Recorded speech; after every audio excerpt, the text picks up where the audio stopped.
Ronaldinho was the most joyful footballer alive, the man who made Real Madrid fans applaud him. Then, at an age when most stars peak, he simply switched off. His fall was as stunning as his rise. First, understand how high he flew. In the mid-2000s, Ronaldinho was simply the best player on the planet. Twice he was named FIFA World Player of the Year, in 2004 and 2005. He played for Barcelona with a smile that never left his face. Football for him looked like pure fun. Tricks, no-look passes, and impossible flicks came as naturally as breathing. The peak moment came in 2005. Barcelona went to Real Madrid, their fiercest rivals, and Ronaldinho tore them apart with 2 brilliant solo goals in a 3-0 win. Then something almost unheard of happened. The Real Madrid fans, watching their own team humiliated, stood up and applauded him, rival supporters cheering a Barcelona player. That is how good he was. Pegued Brazil too, winning the World Cup in 2002, alongside Ronaldo and Rivaldo. For a few golden years, Ronaldinho was the beating heart of the sport, admired everywhere. And then, remarkably early, it started to slip. Most great players peak into their late 20s and early 30s. Ronaldinho's brilliance began fading from around 26. That is astonishingly young. The reasons were layered, there was no single cause. Instead, several things stacked up together, and each one chipped away at the player who once looked untouchable.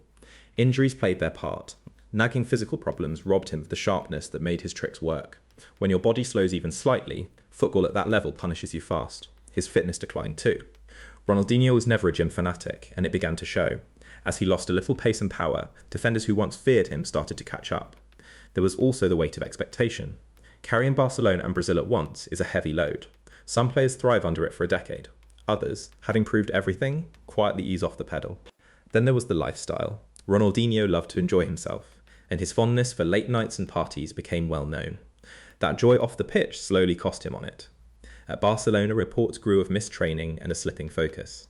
A new young star named Lionel Messi was rising, and the club began building around him instead. Maybe the deepest reason was hunger. Ronaldinho had reached the very top and won it all. Some players find new goals to chase, others, having climbed the mountain, quietly lose the drive.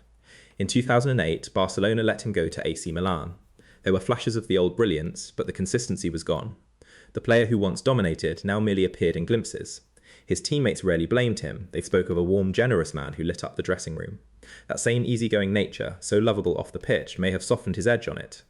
He drifted back to Brazil and bounced between clubs. There were still magical moments, because talent like that never fully disappears. But the era of Ronaldinho as the best was over.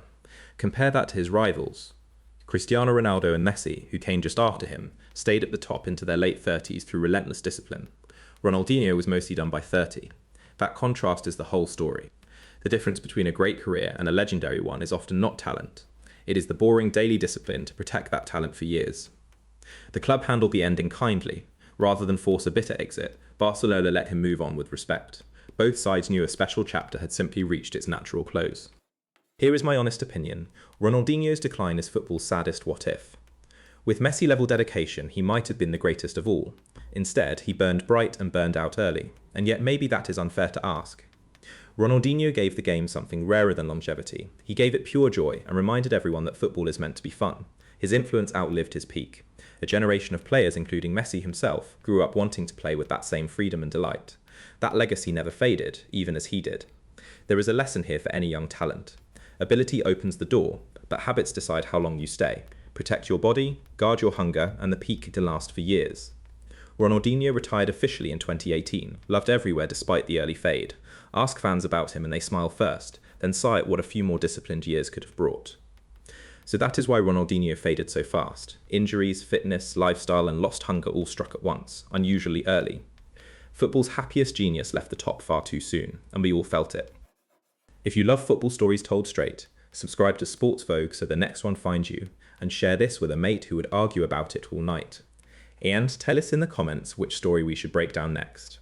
We will see you at the next one.